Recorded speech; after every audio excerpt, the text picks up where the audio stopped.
Kumusta ka boxing? Ito ang Boxingero TV channel.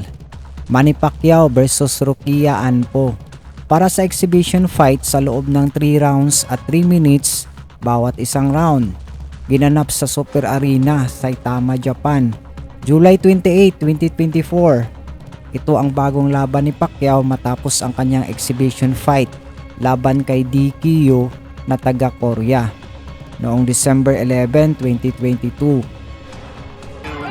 Prolongate some time and down goes DKU, and this one is to extend the fight. DK's nose is busted. Sari-saring reaksyon ng mga boxing fans, lalong-lalo na sa ating mga kababayan.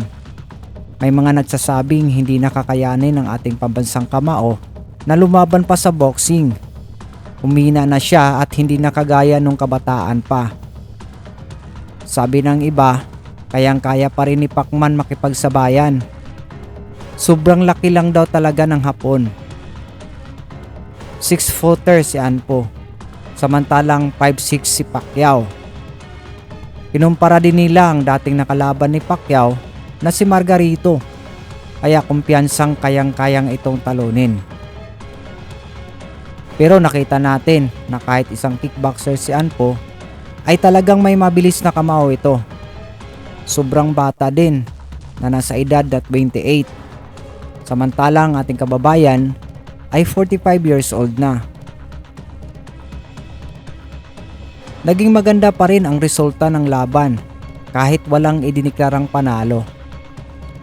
Dahil ayon sa rules ng boxing committee, kailangan mong i-knock out ang kalaban para manalo. Kahit punting ma-knockdown si Pacman, ay nakabawi naman ito sa round 3. Pagkatapos ng laban ay humirit pa muli si Pacquiao at sinabing babalik daw siya sa Japan para lumaban ulit. Mukhang ayaw pa talagang tumigil ang ating pambansang kamao. Usap-usapan pa rin na pagkatapos daw niya kay Anpo ay isusunod na nito ang professional fight. Ito ay ang laban niya kay Mario Barrios para sa WBC welterweight title. Gusto pa muling gumawa si Pacquiao ng history, gaya ng ginawa niya kay Keith Thurman. So anong masasabi mo ka boxing? Kayang-kaya pa ba talaga ng ating pambansang kamao ang bigating laban pagkatapos masilayan natin ang huling exhibition fight nito? Magkomento ka lang sa baba at pag-usapan natin. Maraming salamat.